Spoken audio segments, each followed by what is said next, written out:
One way to think about peace projects is by category. Do you want to raise awareness of an issue?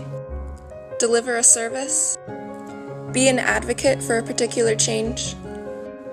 Or raise money, which is defined as philanthropy? Many people say that the advocate role is the most challenging, and for difficult issues, the most challenging approach to measure. But it can also be a very satisfying and meaningful experience when it comes to peace projects. Advocacy was the route my team of NewGen Peacebuilders took when we developed our peace project and named it Corridor of Shame. The title's a play on words, an adaptation and twist on the title of a documentary called Corridor of Shame. That highlighted the significant gap in the scope and quality of education available to students depending on where we live in the state of South Carolina, USA. An activist for racial reconciliation directed the documentary. As our NewGen Peacebuilders team came to understand, if you live where we did, the city of Fort Mill, the public school at Fort Mill High is well funded. Through a strong tax base from professionals employed in the growing local business environment, well-trained teachers stay at the school multiple years. Technology, including a one-to-one laptop approach and smartboards, are available.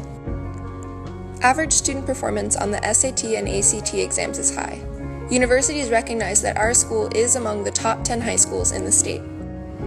In contrast, if you live in rural areas along Interstate Highway 95, your school may be in one of 36 school districts that was declared to not be providing even a minimally adequate education due to declining support from local governments without adequate tax bases. Due to the decline of tobacco farming and textile manufacturing. As our NewGen Peacebuilders team learned, structural violence is the presence of economic, political, and social systems that prevent specific groups of people from living well and equitably.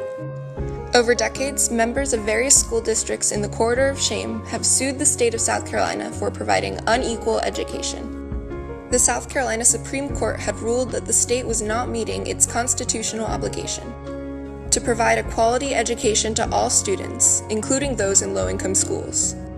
Our team decided that our goal was to add our own student voices to the issue, standing up as the first group of well-served students to advocate for the underserved students, and say that it is not right to have an education system that is uneven and unfair.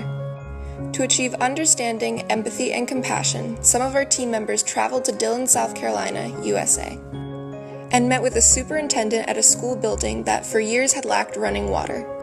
He is one of the superintendents involved in the original equity lawsuit in 1993. After interviewing the superintendent, students, and teachers, we asked, what can we as young people do to reduce this terrible gap in education? We learned that a task force on how to achieve 21st century education for all in South Carolina had been formed by the state legislature. After phone conversations with some task force members, our team decided to develop a presentation and educate as many people as possible about how to join a campaign to influence the education task force to take the needs of poor, low-quality schools seriously. We created a website and put together a schedule of presentations to school, business, and community groups in some of South Carolina's most prosperous cities: Fort Mill, Charleston, and Columbia, the state capital. In presentations, we asked audience members to commit on one specific day to call members of the Education Task Force and the legislature and demand that technology and advanced placement classes be available even in the poorest schools.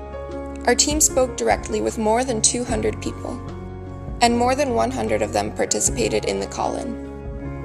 My name is Analia Maserati, and as I reflect on my NewGen Peacebuilders experience, I realize how much this project got me out of the bubble I live in.